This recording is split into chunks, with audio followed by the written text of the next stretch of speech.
Bienvenidos a esta nueva cita de FAES. Una vez más vamos a analizar la situación en América Latina.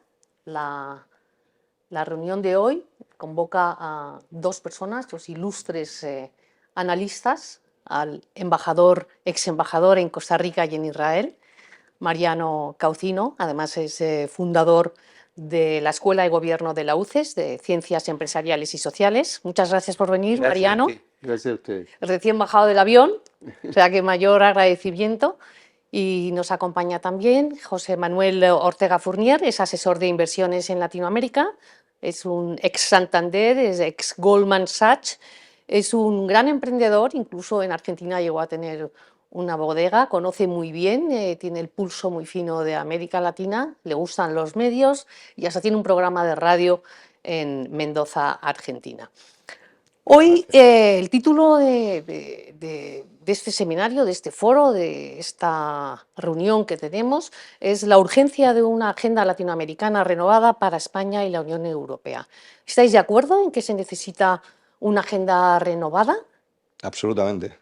Voy a empezar yo porque soy el más atrevido y el más ignorante de los tres, pero bueno, creo que sobre todo los avances chinos, muy silenciosos, la diplomacia china es soft y hard, y está haciendo unos avances muy importantes, no solo en Latinoamérica, en el resto del mundo, como superpotencia que es. Entonces creo que la Unión Europea se ha quedado un poco relegada en esta nueva bipolaridad Estados Unidos-China, ¿no? Y es una desgracia porque la Unión Europea es el principal inversor en Latinoamérica, por encima de cualquiera de estos dos países, ¿no? Además de, obviamente, la situación de guerra de Ucrania, que ha puesto en evidencia que, digamos, la debilidad de tener un proveedor principal en petroquímica o en granos no es lo que viene en el futuro, y Latinoamérica obviamente de eso tiene bastante, ¿no? Mariano, ¿tú crees que Latinoamérica espera una agenda renovada con España, con la Unión Europea? Bueno, mi sensación es que esto no se puede analizar desprovisto del marco global, ¿no? En el que efectivamente, aquí se decía, hay una competencia y una rivalidad estratégica entre los Estados Unidos y la República Popular China que impregna todo el sistema internacional y que involucra las relaciones que tienen los otros dos grandes actores del sistema, que son la Unión Europea y Rusia, que a su vez tienen que ver con las relaciones con el mundo emergente, del cual naturalmente Latinoamérica es lo que nos ocupa. Ahora, frente a esa situación, yo diría que hay una suerte de desatención de las grandes potencias occidentales para con América Latina. Por un lado, de los Estados Unidos, y por otro lado, de la Unión Europea, si es que se puede tomar en su conjunto, Europa en su conjunto. Ahora, esto presenta la situación en la cual, obviamente, China, con su estatus de superpotencia económica adquirida en solamente 4 décadas, ha tenido un avance en todo el mundo, entre otros países y otras zonas, también nuestra región. Ahora, también tiene Rusia un rol en nuestra región, aunque de menor envergadura en materia económica, pero sí con una pretensión de influencia global y cultural y política acorde al tamaño de la envergadura de esa potencia.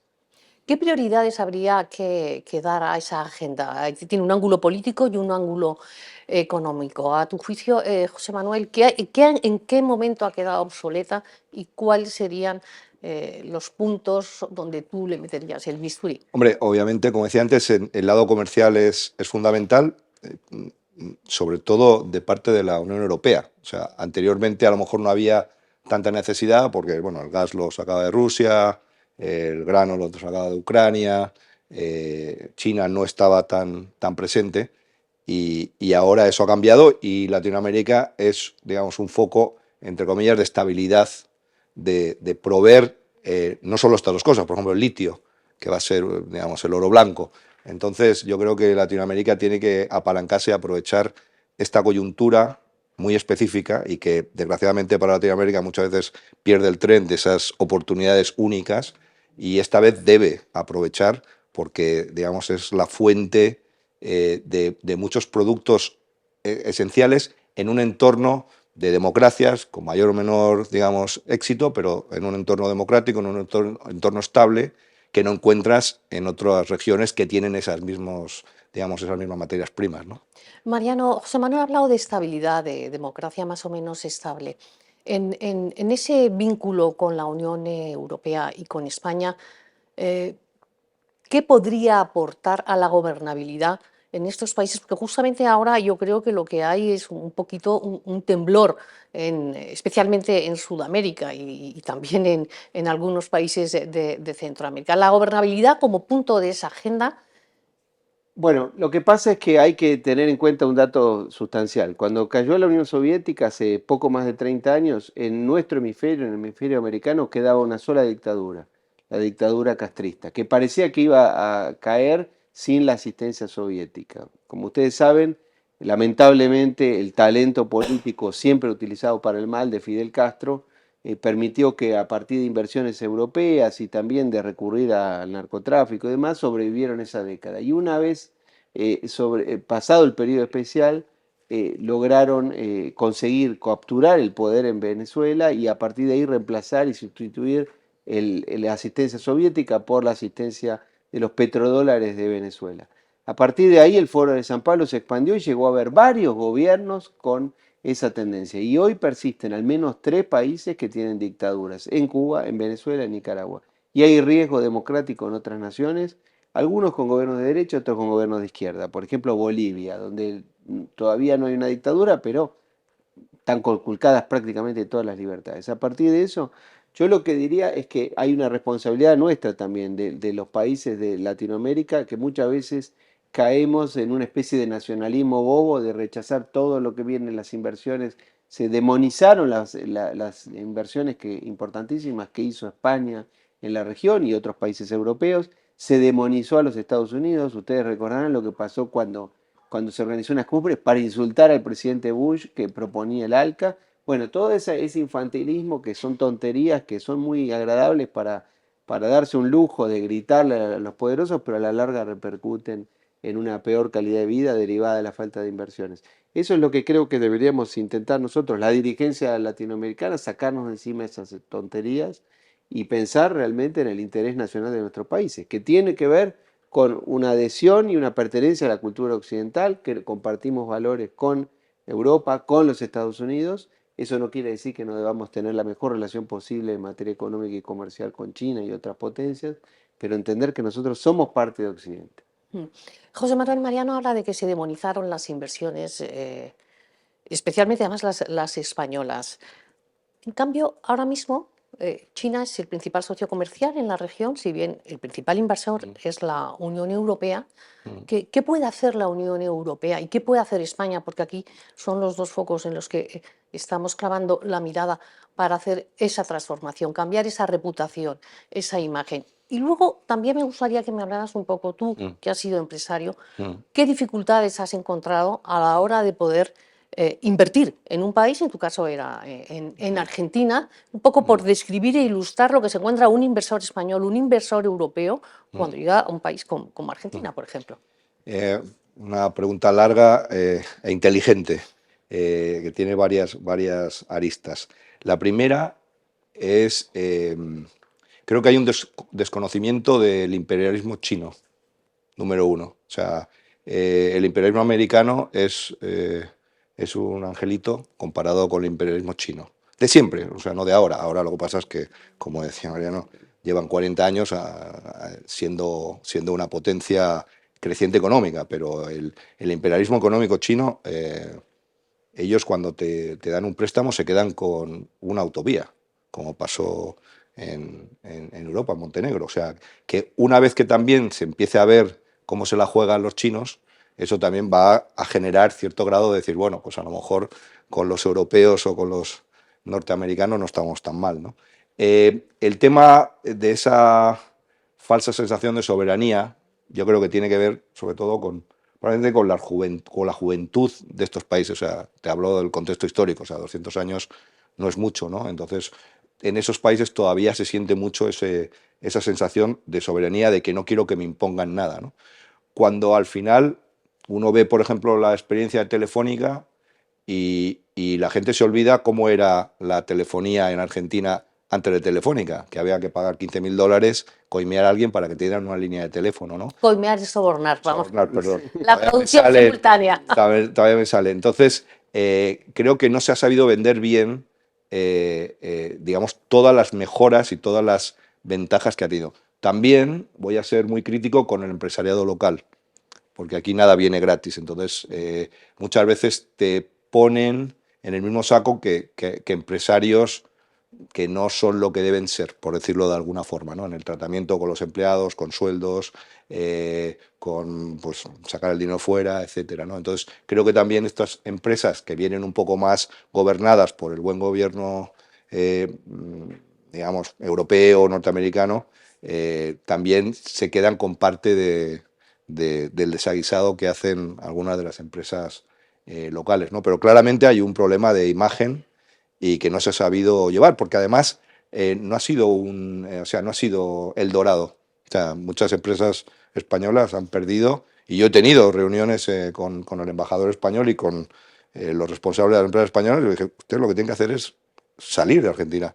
O sea, si no ganan dinero, no, porque la relación, porque el gobierno. Digo, bueno, pues entonces que le subvencione el gobierno. Las empresas privadas no tienen que hacer política de Estado, eso lo hacen los gobiernos o las empresas públicas. Entonces, creo que también hay ese mito de que la empresa española, sobre todo en Argentina, que es lo que yo más conozco, o las europeas, que han ganado cantidades ingentes de dinero, y no es así, o no es tan así, o sea, no se lo han llevado. Los bancos puede que sí, pero el resto de las empresas no ha sido el gran negocio invertir en Latinoamérica.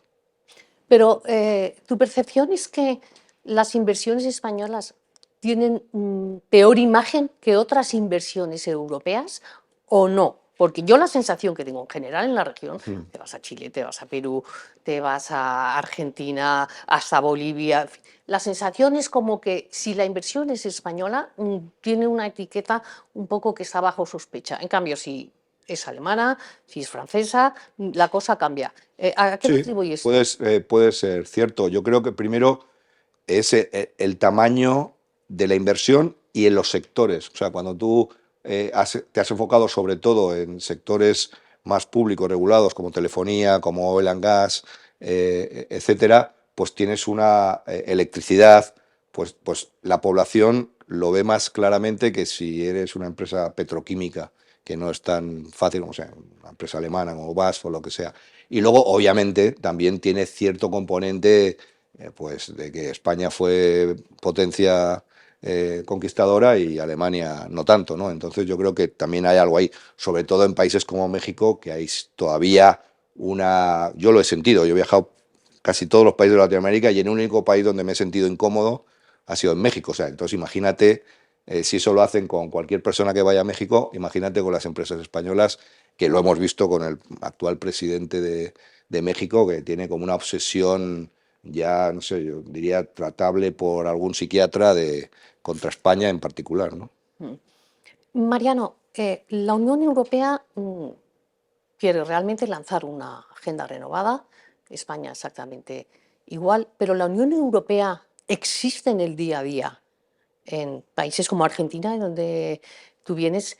Estamos hablando de países que son inestables, y en el caso de Argentina se tiene como referencia la Unión Europea. Está presente en el día a día, en crisis se recurre, por ejemplo, yo sé que sí sucedió en Bolivia, en Bolivia durante la crisis en las que asumió, en las que salió volando Evo Morales, y Yani Áñez le reemplazó para hacer esa transición a las elecciones. Ahí la Unión Europea, la misión, hizo un trabajo importante, pero no sé si eso sucede igual y se conoce, el ciudadano latinoamericano conoce la Unión Europea y se tiene en cuenta en los gobiernos. En Argentina se tiene en cuenta la representación diplomática de la Unión Europea. Bueno, relativamente. La representación diplomática yo diría que no demasiado fuera de los ámbitos políticos o diplomáticos. Probablemente la sociedad en su conjunto no conozca que hay una representación de la Unión Europea en la Argentina y en el resto de los países. Yo creo que la Unión Europea en general tiene una buena imagen en la sociedad argentina, y supongo que eso debe reproducirse en varios de los países de la región. No puedo hablar con precisión porque no conozco tanto, pero La Unión Europea en general ha tenido mejor fama, por ejemplo, que Estados Unidos, ¿no? Pero no por razones positivas, sino también un poco por el antiimperialismo bobo que a veces tenemos, ¿no? Ahora, ustedes hablaban recién de la demonización que se hizo, por ejemplo, en mi país, en la Argentina, después de la caída de la convertibilidad y el cambio de régimen que se produjo en el año 2002. Se demonizaron las inversiones españolas especialmente, cuando en realidad las inversiones habían sido importantísimas, habían modernizado el país. Y como bien aquí se decía, se hicieron enormes inversiones que permitieron una red de telefonía enorme. En la Argentina, hasta 1989, para conseguir una línea de teléfono había que hacer una odisea, cuando estaban en manos del Estado y con una gestión altamente ineficiente. Ahora, probablemente haya habido errores también en que se debió haber fomentado más la competencia, tal vez debió haber habido una regulación más eficaz por parte de los distintos gobiernos, eso también es cierto. Por ejemplo, en materia de los fondos de pensiones, que muchos también tenían capitales extranjeros, había un costo operativo muy alto. Ahora, y había situaciones un poco abusivas, si se quiere. Pero eso, en todo caso, los gobiernos debieron haberlo corregido, cambiar los esquemas de regulación y no tirar por la borda todas las reformas que se habían hecho. Eh, con respecto a qué es lo que tendría que hacer la Unión Europea, yo entiendo que debería trabajar con mayor intensidad en exponer las virtudes de esto y sobre todo las virtudes de la economía abierta, ¿no? Muchas veces también, vos viviste en Argentina muchos años y lo sabés, estas empresas españolas y de otros países invirtieron muchísimo dinero, por ejemplo, en publicidad en la televisión, en la radio, en los medios argentinos. Y sin embargo, por ahí no le prestaron la suficiente atención a que los periodistas a los que estaban auspiciando finalmente tenían un discurso anticapitalista, tenían un discurso promotor de la vuelta al Estado presente, al Estado empresario, ideas, llamémosle de izquierda. Y bueno, eso al final terminaron actuando en su contra. Ahí hubo un error, diría yo, de descuido cultural en todo eso, que terminó generando la crítica tan feroz que se hizo a la reforma de los 90, que desembocaron en la crisis del 2001, en la reversión de las reformas en el 2002, que al menos en mi país tuvieron un efecto muy negativo, porque permitieron todas estas políticas que, por utilizar una palabra que es muy genérica, pero a los efectos de una reunión como esta, vamos a graficarlo, se hicieron todas estas políticas populistas que hicieron que se duplicara el gasto público y al mismo tiempo se duplicara la pobreza, al menos en mi país, que como vos conocés muy bien. Mariano hablaba de los fondos de pensión que fueron estatizados en algún momento en Argentina y la situación en general de la región para ti como emprendedor, como hombre que ha arriesgado su capital, ¿genera condiciones de confianza? Y si no las genera, o sea, ¿por qué? Y también cómo revertir eso, cómo ayudar a revertir eso. Otra excelente pregunta. Yo te hablo de mi experiencia personal y de mi experiencia personal en dos países supuestamente tan dispares como Chile y Argentina, que luego no lo eran tanto en la realidad. Obviamente, si uno quiere implantar unos conceptos empresariales, digamos, como lo que puede venir una empresa europea, pues es complicado. O sea, está obviamente el tema de la corrupción, aunque yo en Mendoza tengo que reconocer que nunca tuve ningún pedido, pero soy la excepción y no la regla. Tienes circunstancias de trabajo en negro, de trabajo infantil, o sea que esas cosas, cuando llevas unos parámetros establecidos, temas impositivos, de pagar los impuestos, etcétera, pues complica, ¿no? Tienes que tener una cintura que a lo mejor un empresario extranjero que no sabe las circunstancias, pues lo pasa mal, como lo pasé yo, ¿no? Y luego en Argentina el problema es que un día te levantas y te cambiaron la regla del juego radicalmente. O sea, yo no sé, yo me financiaba las exportaciones en dólares al 3%, una mañana me levanté, se habían acabado las financiaciones en dólares al 3% y las tenía que tomar en pesos al 50%. Como yo exportaba el 98%, pues yo me acabé muriendo. Entonces, creo que obviamente está bien decir que hay un montón de oportunidades, etcétera, pero luego la realidad es la que es, ¿no? Y si uno mira históricamente rentabilidades de inversión en dólares en Latinoamérica, no son los grandes negocios. Y eso tiene mucho que ver con una pregunta que has tenido antes, que me pareció muy interesante, las ventajas de estos acuerdos, no sé, como Mercosur, Unión Europea, e implantar, yo te diría incluso más que reglas medioambientales, reglas de gobierno corporativo, reglas de las cláusulas democráticas. O sea, me parece que eso es una buena zanahoria para que estos países vayan evolucionando, ¿no? Y se puedan escudar en, bueno, hemos aceptado esto porque vamos a tener ventajas comerciales, ¿no? Yo creo que eso es fundamental porque si no van a seguir las mismas prácticas, comentaba Mariano, y nada va a cambiar. O sea, las AFJP es un drama para Argentina, porque era una idea. Explica lo que son, que la gente Perdón, no... los seguros fue una cosa que solo ocurrió, que yo sepa, en 2 países del mundo, en Chile, que todavía permanecen, más o menos, y en Argentina, que Carlos Menem, que fue un presidente rupturista, implantó, y es básicamente que en vez de depender del Estado para cobrar tu jubilación, lo que haces es, tú vas aportando a un plan con una cuenta tuya, tienes ventajas y al final tu jubilación te la has ganado tú, ¿no? Luego hay ciertas fórmulas para compensar el que no ha hecho. Y eso, pues, fue una desgracia, por lo que hablaba antes, por este también empresariado criollo, vamos a decirlo de esa forma, y no quiero sonar peyorativo, de decir, bueno, ahora voy a cobrar unas comisiones que hacen que el sistema no funcione. Y que das las justificaciones de cosas que no son justificables, pero das justificaciones para que luego venga un gobierno y te renacionalice. Si hubieran estado perfectamente hechas y si la gente hubiera estado contenta y si las empresas privadas financieras hubieran cobrado lo que deben, eso también es, por eso digo, esa educación tiene que venir también no solo para los gobiernos, sino para los empresarios, ¿no? Y creo que ahí hay uno de los problemas más graves que veo, es esa reticencia del empresario tradicional, no del nuevo empresario, del tradicional, del que se acomoda con el poder, del que visita oficinas más que mercados, del empresario que quiere cerrar a la importación con la justificación de protección de la mano de obra local, y luego el 40% de la mano de obra que trabaja en Argentina es pobre. Entonces, creo que estos acuerdos son muy buenos para romper esa dinámica, que fue lo que pasó en España. Yo si fuera la Unión Europea, pondría, por ejemplo, el ejemplo de la evolución de España en sus acuerdos con la Unión Europea, y lo que era el PIB per cápita de España en 1970, en dólares constantes, eran 11.000 dólares. Cuando llegó el primer acuerdo, en 15 años aumentó un 50% a 15.000 en dólares constantes, y del 85, que es la entrada, 86, la entrada de España a la Unión Europea, a hoy estamos hablando de 15.000 a 28.000, o sea, doblar. Entonces, eso es lo que puede llegar a ser. Perdimos soberanía, perdimos empresas estratégicas, perdimos empresas públicas que eran deficitarias, pero al final, si uno lo ve en el largo recorrido, duplicamos la renta per cápita, que es lo que quieren los ciudadanos y ciudadanas de Latinoamérica.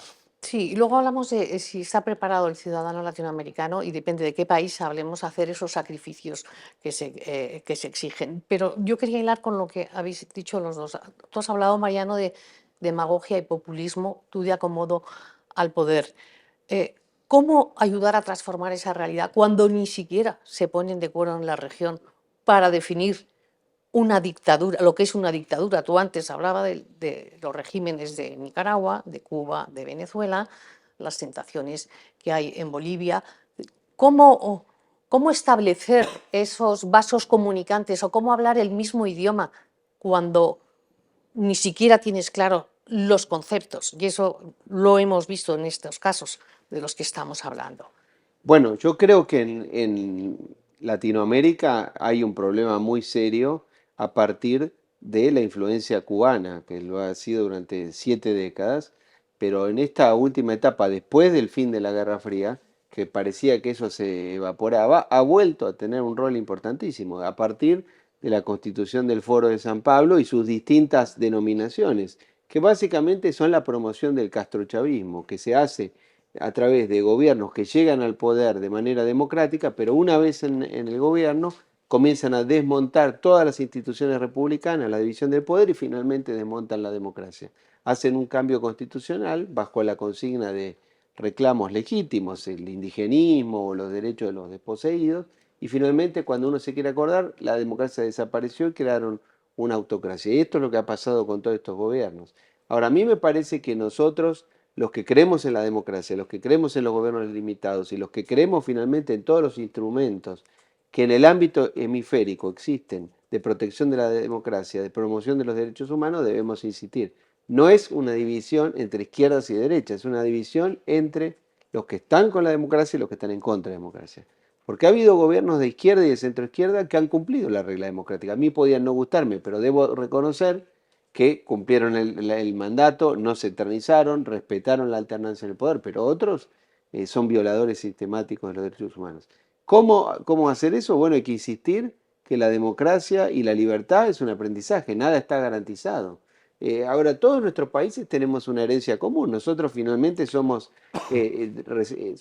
parte de la cultura latina, de la cultura heredada de España o de Italia, de los países de Europa latinos, que es una herencia, como ustedes saben, porque pertenecemos a la misma cultura, con un enorme bagaje cultural y muchas cosas positivas, pero también, digámoslo, tenemos una raíz autoritaria.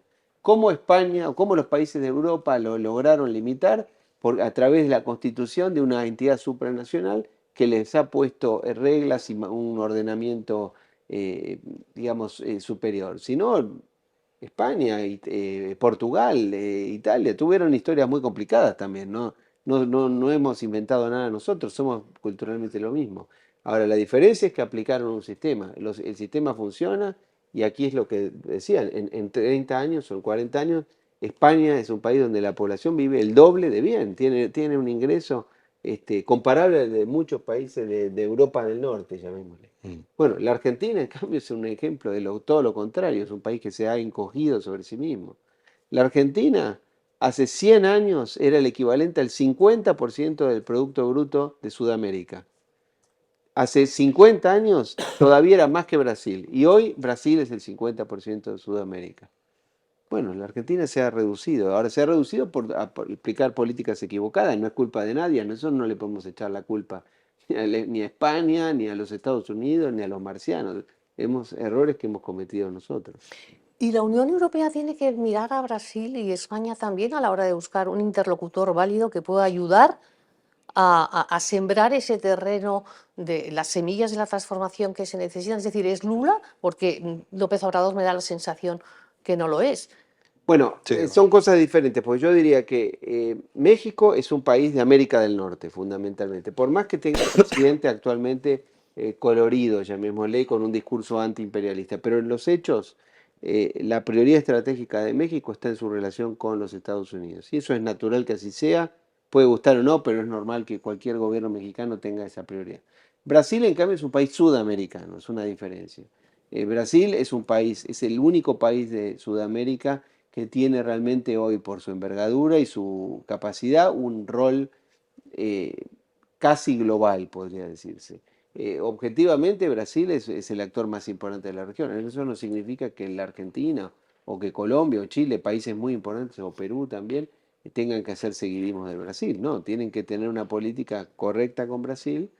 Ahora, la Unión Europea, indudablemente que Brasil tiene que ser su principal interlocutor en la región, es inevitable. A mí me gustaría que fuera en Argentina, pero no puedo dejar de darme cuenta del tamaño que ha adquirido una potencia como Brasil, con Lula o sin Lula, o con Bolsonaro o con otro liderazgo, ¿no?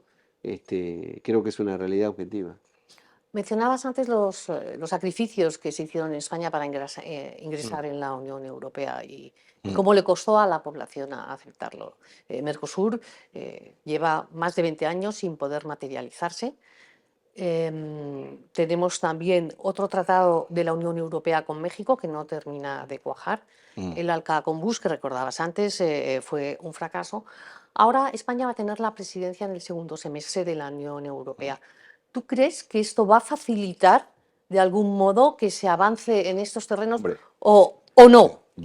Primero, desde el punto de vista de llegar a un acuerdo formal, se dan todos los astros. O sea, es imposible que se vuelvan a dar en el próximo semestre, en el último semestre de este año, todas las condiciones para llegar a un acuerdo. O sea, si no se llega, no se llegará nunca. Porque, bueno, tenemos un presidente español como líder de la Unión Europea. Hemos tenido elecciones complejas en Europa, Francia, Italia, que han salido, digamos, del lado de que de que el acuerdo pueda seguir adelante. Brasil, teníamos el problema personal de Bolsonaro y Macron, ya no está. Lula parece ser, por lo que tengo entendido por mis contactos diplomáticos en Argentina, está ya, digamos, en la onda de llegar a un acuerdo. Y bueno, parece ser que han puesto una fecha, que es la reunión en Bruselas de Unión Europea y creo que es CELAC, para ver si en ese ambiente, en ese entorno, se puede firmar el acuerdo que ya existía, ¿no?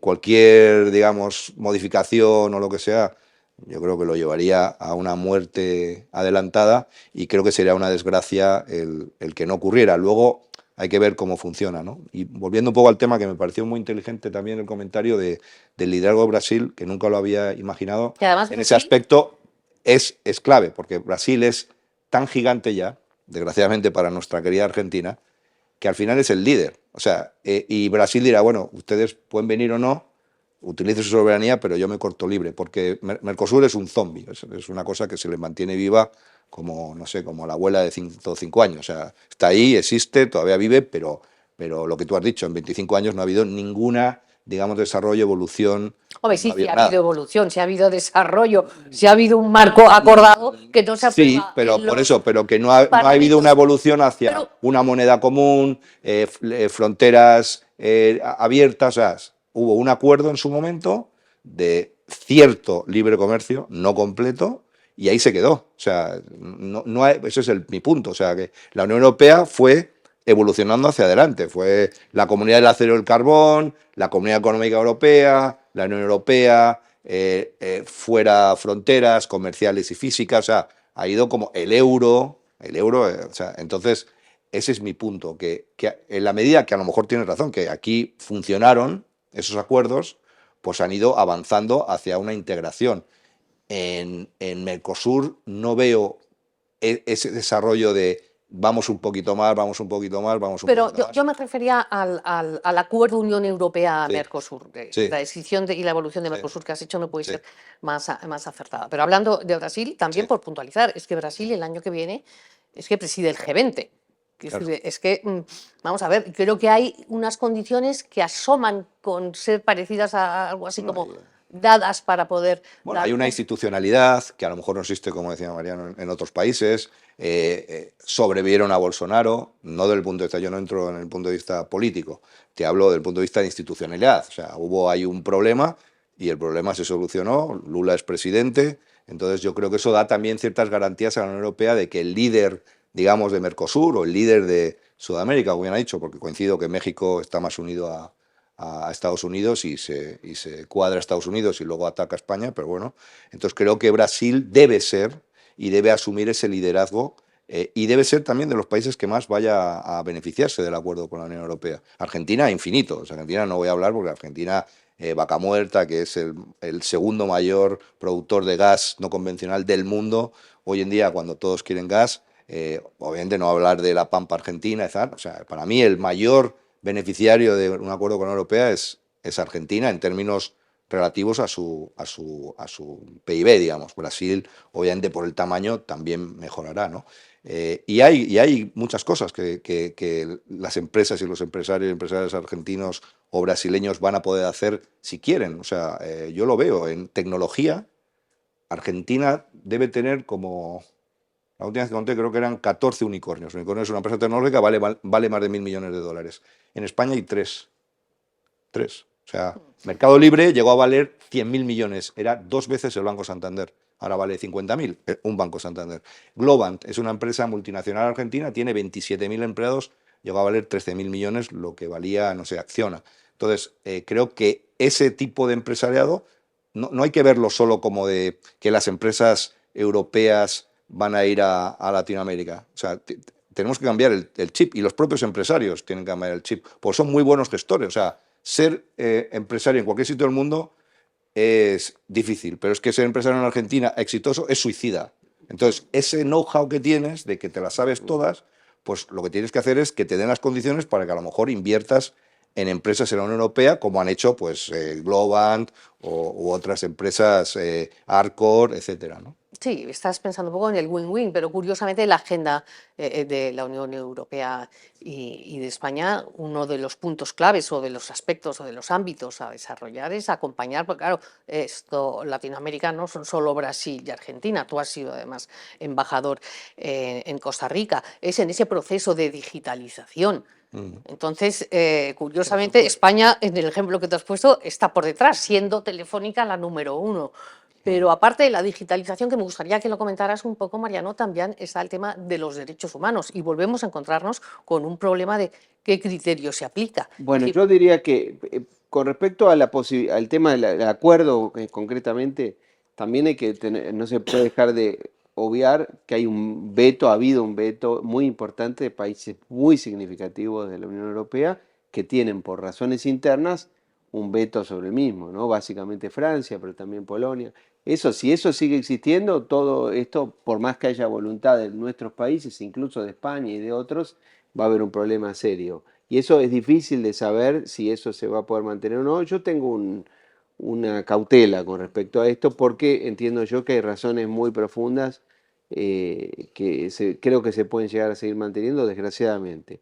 Eh, Brasil. Con Brasil también había una idea de que Bolsonaro tenía una política ambiental inaceptable, troglodita, negacionista. Hay que ver si realmente eso era tan así o era una excusa, ¿no? Vamos a verlo con el correr del tiempo. bueno, se quemaron más hectáreas del No, Amazonas con Lula que con Bolsonaro. por eso. No, y es cierto que probablemente su política no fuera adecuada, pero hay que ver si eso era tan preocupante o si no era una excusa para demorar el tema.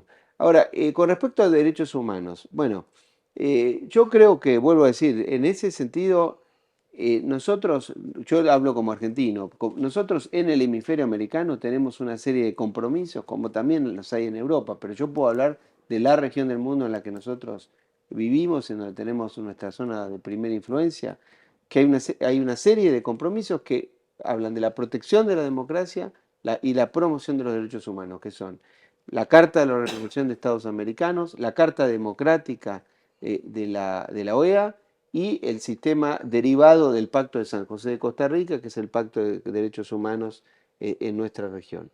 Ahora, hay países de nuestra región que no respetan esa realidad, que son Cuba, son Venezuela y son Nicaragua. Y hay otros países, entre ellos el mío, desgraciadamente, la Argentina o México, que tienen gobiernos que sí son democráticos, pero cuya diplomacia en manos de estos gobiernos de izquierdas está al servicio de esas dictaduras. Y eso es algo que es inaceptable y que tenemos que cuestionar y que nosotros no nos vamos a cansar. Yo pertenezco, vos sabés, a la oposición en Argentina.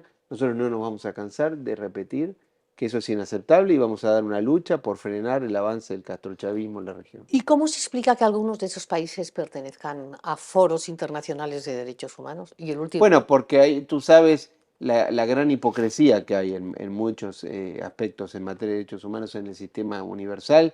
Si ustedes ven quienes integran el Comité de Derechos Humanos en Ginebra, la mitad no son democráticos y algunos de ellos son violadores sistemáticos de los derechos humanos. Ahora, yo no voy a hacer una postura universal. Los derechos humanos son universales, quisiéramos que se mantengan así. Pero en especial en el ámbito interamericano, nosotros pertenecemos a países que han firmado un compromiso en ese sentido. Por eso es inaceptable defender a un gobierno como el de Venezuela, porque Venezuela era un ejemplo de democracia cuando el resto de los países sufríamos dictaduras. Porque Venezuela fue un país que le dio cobijo a miles de argentinos que durante el tiempo de las dictaduras fueron a vivir allí. Yo soy más optimista. sí, Yo creo no, que, pero oye, espera, perdón. porque yo quiero hacerte la pregunta más concreta, porque hace muy pocos días se celebró la cumbre iberoamericana Sí. en República Dominicana, donde, bueno, Lula no fue porque estaba enfermo, pero todas las dictaduras que ha mencionado, sin complejos y sin medias tintas, Mariano, todos esos países estaban ahí representados. Entonces, ahí, Sí y no. a ver, Ahora te bueno, expando. no, No, no. adelante. Maduro no estaba. No, Maduro no fue, Maduro pero no estaba fue. invitado. Sí, pero no fue. Con lo cual, el punto es que ese era mi punto de optimismo, es que este concepto setentista de la izquierda europea idealizando a Fidel Castro y al Che Guevara y todo eso, Eso no existe. Saramago renunció a eso. Vargas Llosa, Gabriel García Márquez renunció a eso. O sea, quiero decir, hoy en día tú tienes a un vamos a decir, no sé, nuevo comunista como Boric, que fue el más crítico con Nicaragua. Sí. Entonces, yo digo, eso no ocurría hace 10 años. No con Cuba. Bueno, con Nicaragua, Pero me da igual, con No, es Cuba. que O es sea, importante eso el es lo matiz. mismo, es lo mismo. O sea, yo No, creo no es que lo mismo. Cuba pasó, en mi opinión, pasó. A lo mejor soy optimista por definición. O sea, el concepto del milagro cubano y tal, y la revolución, y la medicina, y la educación, yo he estado en Cuba, o sea, yo lo sé, No, porque yo a mí también. no me han engañado. Pero bueno, creo que las élites, digamos, europeas, las que daban esa justificación, y en estos foros que obviamente El grupo de el grupo de, no, digo, ¿El grupo de Puebla? Naciones Unidas, Ah, de Ah, la derechos OEA. humanos, es un chiste. O sea, Ah, la es decir, excepción. si dices que en Cuba no es una dictadura y se respetan los derechos humanos, es un chiste. O sea, ya es un chiste en las élites, que es lo que a nosotros nos importa. O sea, yo creo que ahí yo soy más optimista en el sentido de que Venezuela es un paria, Nicaragua es un paria, Cuba es un paria. Cuba hoy en día económicamente está en el periodo especial. ¿Qué país está? Después en su momento vino Venezuela dándole la vida, luego vino Brasil dándole la vida. Hoy en día sobreviven o malviven. Y creo que la influencia cubana, que sí que es cierta en Venezuela, porque obviamente toda la parte de represión es copia cubana y están allí todos, creo que hoy en día ya eso no va tanto. O sea, y bueno, lo vemos en Argentina. Argentina, el kirchnerismo, la idea era lo que tú decías, aprovecharse del Estado democrático para perpetuarse. ¿Dónde está Cristina? En la nada, desapareció. ¿Por qué? Porque la sociedad civil no quiere entrar en ese juego setentista de unos con otros y izquierda contra derecha. No, quiere otra cosa. ¿Quieres matizar? No, yo creo que nosotros, en un lado y otro del Atlántico, con una comunidad de valores que tienen que ver con la defensa de la democracia, de la libertad, de la economía abierta y del respeto a los derechos humanos, no tenemos que tener presente que nosotros enfrentamos un enemigo que no descansa nunca y no debemos subestimarlo. El comunismo, después de la caída de la Unión Soviética, se replegó, esperó nuevas oportunidades, utilizó armas democráticas, pero después volvió al poder en muchos de estos países y volvió a su tradicional búsqueda del poder ilimitado, y lo han logrado en muchos países. Yo creo que Venezuela es un país que está destrozado, es un país que generaciones enteras han perdido su país, y incluso creo que soy poco optimista con respecto a la posible solución en Venezuela, porque Venezuela, las Fuerzas Armadas están totalmente cooptadas por el castrochavismo, tienen vínculos enormes con el narcotráfico, no tienen ningún incentivo para dejar el poder. Si ellos pierden el poder, les espera un futuro negro, probablemente en prisión en los Estados Unidos, pero no solo a Maduro, sino a prácticamente toda la cúpula chavista de las Fuerzas Armadas. Creo que Nicaragua es un país dominado por una familia que ha instaurado una dictadura aún peor que la de la Somoza. Y creo que Cuba es una tragedia para todo el hemisferio. Yo pienso que es cierto, son trasnochados, mucha gente no cree, los utiliza cínicamente, pero otras sí, y creo que es un riesgo que nosotros tenemos en nuestros países. No creo que lo podamos... Fíjese lo que está pasando en Perú, por ejemplo. Perú es un país exitoso desde el punto de vista de que han logrado estabilizar la economía a pesar de la enorme inestabilidad política, ¿no? Han logrado una especie de gobierno italiano, donde la economía funciona por un lado y la política por el otro. Tienen un banco central en manos de una persona que está hace más de 15 años y han mantenido las reformas de los años 90. Ahora, al mismo tiempo, Perú está asediado permanentemente por el castrochavismo, por una influencia boliviana y por una influencia cubana, que tiene un rol enorme el embajador cubano allí, el Gallo Zamora, un hombre que ha estado provocando desórdenes en todos los países. Cada vez que hay un gobierno de centro, un gobierno democrático en nuestra región, inmediatamente es asediado por estas fuerzas. Pasó en Colombia, pasó en Chile, pasó también en la Argentina. Entonces, creo yo que en nuestra región, desgraciadamente, la democracia está consolidada a medias y que nosotros no debemos cesar nunca en advertir eso a la población.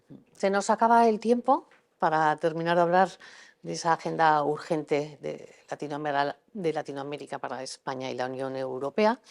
Y yo quería a ver si podíamos cerrar con qué puede hacer, o si ya no puede hacer nada porque ha perdido el tren España en esta agenda, y cómo analizáis el hecho de que Josep Borrell, fuera el invitado, entre comillas, estrella en la cumbre iberoamericana de la que hablábamos antes, y realmente haya pasado sin pena ni gloria. O sea, ¿esto da para ser optimistas o más bien lo contrario? Y con esto ya nos vamos a despedir. Es No, vuestra última oportunidad. sí, yo creo que bueno, las cumbres iberoamericanas son lo que son, salvo cuando el rey emérito le hizo Yo callar a nunca había Chávez. oído nunca había ido un alto comisionado, ¿eh? No, lo sé, y se dio mucho el bombo. jefe de la diplomacia de la Unión Europea. Creo, si no me equivoco, en Clarín publicó una carta sobre el tema Unión Europea Latinoamérica y su presencia en la cumbre. Pero yo creo que no es tanto que Borrell haya pasado desapercibido, sino que las cumbres son generalmente relativamente neutras, ¿no? Yo creo que hay que hacer un trabajo más del día a día con los embajadores de la Unión Europea. En Argentina tenemos uno magnífico, Amador Sánchez Rico, y creo que ahí es donde se tiene que hacer el esfuerzo, mandar a gente muy capaz y gente que venda las bondades de la Unión Europea. Hoy en día, en Argentina, con Amador, yo creo que él es el representante de la Unión Europea, y la Unión Europea se está dejando oír gracias a él. Eso es lo que necesitamos hacer en el día a día, para ir venciendo y convenciendo, ¿no? En estos eventos así de 3 días, en el que cada uno tiene su agenda privada y lo que quiere conseguir, que al final, como tienes que llegar a consensos, no se consigue mucho, no ayuda con tanta gente. Yo creo que hay que hacer un trabajo ya y hay que hacer un acuerdo. Bueno, malo, regular, creo que hay que impulsar a través de un acuerdo, que puede ser este que estamos hablando, y que ese acuerdo funcione y que se hagan los esfuerzos para que funcione. Yo creo que, por lo que justo decía al principio, se dan unas condiciones de necesidad de la Unión Europea de Latinoamérica que no se han dado nunca. Pues ya no es una cuestión de dinero, no es una cuestión de empresas españolas o alemanas que vayan a invertir en Latinoamérica. Es una cuestión de geoestrategia, de quién tiene el litio, quién tiene el gas, quién tiene los granos. Entonces, eso lo tienen que aprovechar las dos partes para desarrollar este tipo de acuerdos que sean el germen de a lo mejor algo superior. Y yo creo que hay la voluntad, y hay también entre la población, yo creo que hay el cansancio de este soberanismo barato, porque al final en Argentina ahora mismo la cultura está cambiando. La discusión es dolarizar. O sea, dolarizar es lo más antisoberanista que pueda haber en el universo, que pierdas tu moneda. Y conceptualmente, no sé si se puede hacer o no, tú preguntas probablemente a la población y una parte muy significativa preferiría el dólar, o preferiría que el Banco Central Europeo fuera quien dictara la política macroeconómica de Argentina, como fue España, yo por lo menos. Bueno, o sea, pero yo prefería es que, a ver, tener al Bundesbank gestionando esto que tener al Banco de España, hoy en día también. bueno, Mariano, la última palabra. No, yo comparto el optimismo aquí, en el largo plazo diría. Creo que a la larga esto es un aprendizaje, pero en el camino hay que insistir con estos valores. La oportunidad se va a dar cuando nuestros países entiendan que las opciones de la libertad son realmente las que hacen progresar a los países.